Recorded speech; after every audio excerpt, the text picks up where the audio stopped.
గేట్ల ముందు ఒక నిరసన కార్యక్రమం. ఇది కేవలం నిరసన మాత్రమే. తదుపరి కార్యక్రమాలన్నీ కూడా చాలా ఉధృతంగా ఉంటాయి.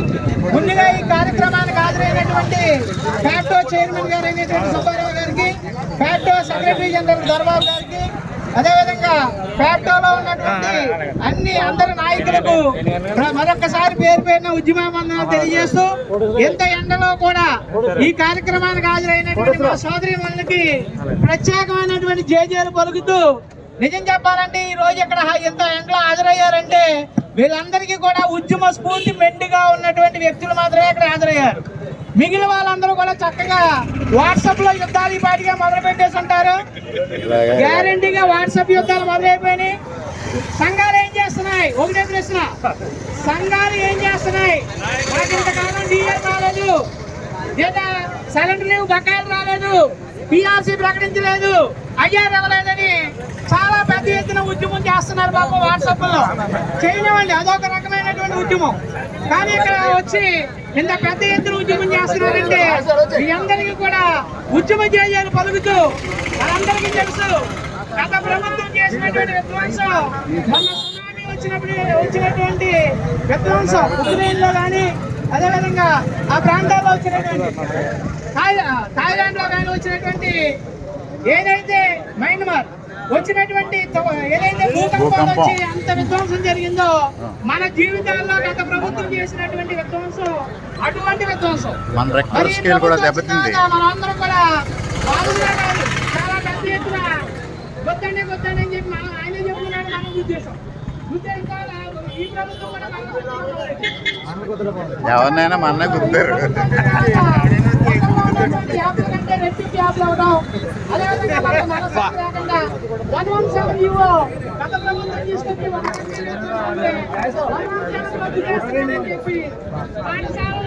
ప్రైమరీ పాఠశాలన్నింటినీ రద్దు చేసేటువంటి పరిస్థితి ఈ రోజు వచ్చింది.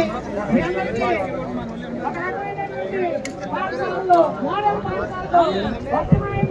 పాఠశాలలో రావాలి.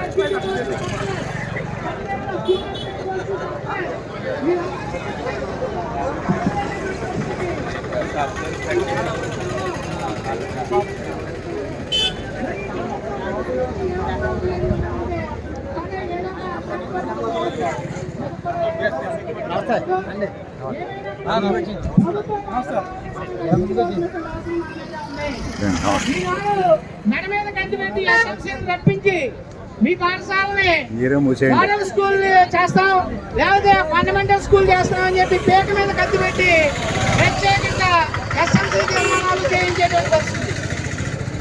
ఆ ప్రభుత్వంలో ఒక రకమైన ఇబ్బందులు ఉంటాయి, ఈ ప్రభుత్వంలో మరో రకమైనటువంటి ఇబ్బందులు. అంటే ప్రభుత్వం ఎలా ఉందంటే విద్యాశాఖ ఒక ప్రయోగశాల కింద ఉంది. ఈ ప్రయోగశాలలో ప్రయోగాలు చేస్తున్నారు తప్ప ఆ వచ్చినటువంటి ఫలితాలు ఏ విధంగానూ క్రోడీకరించట్లేదు. అన్ని ఫలితాలు వ్యతిరేకంగానే ఉన్నాయి తప్ప పాజిటివ్ ఫలితాలు ఒక్కటి కూడా రావట్లేదు. ఇక మన జీతాలు తప్ప ఏనాడు డిఏ తీసుకుంటున్నాం, డిఏకి సంబంధించినటువంటి ఏరియర్ తీసుకుంటున్నాం. గత డిఏ ఏరియర్లు ఏమైంది అనేది 1798 నుంచి సిపిఎస్ సోదరులకు సంబంధించినటువంటి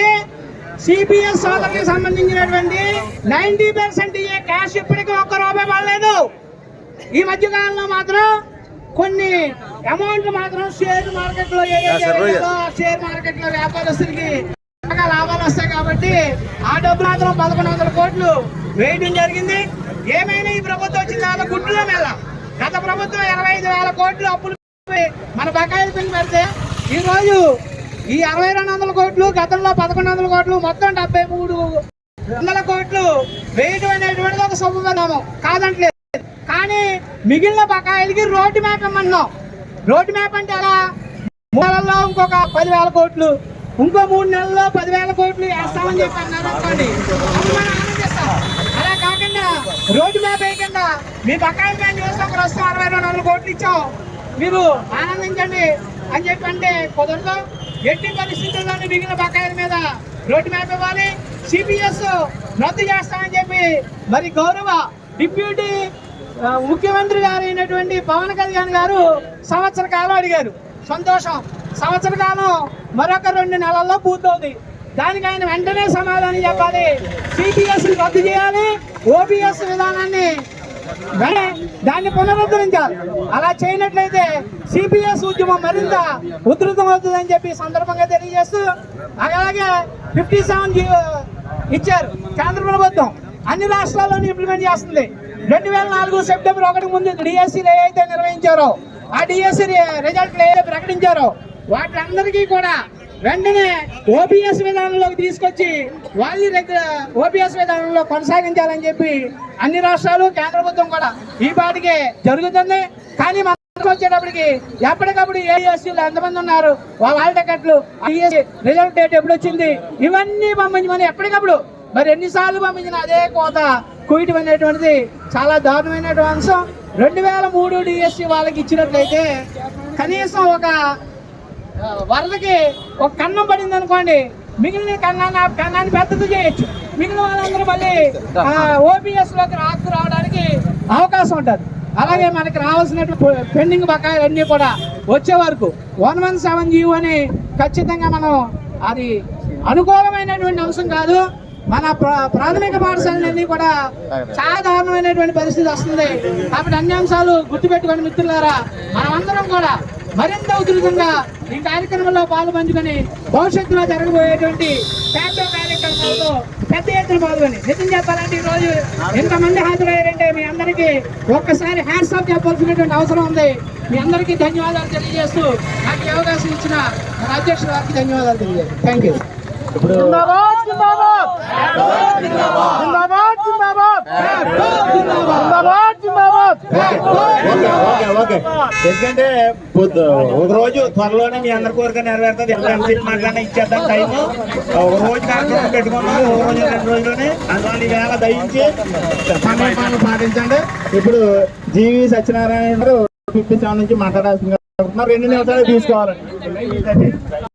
కామ్రేడ్స్, మరి ఈరోజు ఫ్యాప్టో రాష్ట్ర వ్యాప్తంగా మరి ఏదైతే కలెక్టరేట్ దగ్గర నిరసన కార్యక్రమం చేపట్టిందో, మరి డాక్టర్ బిఆర్ అంబేద్కర్ కోనసీమ జిల్లా నుంచి మన చైర్మన్ గారు, అలాగే సెక్రటరీ జనరల్ గారు, అలాగే వివిధ మరి హోదాల్లో ఉన్నటువంటి నాయకులు మరి కార్యక్రమానికి పిలిపించి పెద్ద ఎత్తున, భారీ ఎత్తున మరి ప్రోగ్రామ్ని, నిరసనని మనం ప్రభుత్వానికి తెలియజేయాలనేటువంటి ఏకైక ఎజెండా తోటి మనం ఇక్కడ సమావేశం అవడం జరిగింది. మరి పెద్దలందరూ చెప్పారు, నాయకులందరూ చెప్పారు. మరి ఏదైతే ఐఆర్, డిఏ, అలాగే సిపిఎస్, మరి గత ప్రభుత్వం ఇచ్చినటువంటి హామీలను మొత్తం అంతా దొంగలోకి తొక్కి మరి కొత్త ప్రభుత్వం ఏదైతే మనకి న్యాయమైనటువంటి మనకి ఇస్తానందో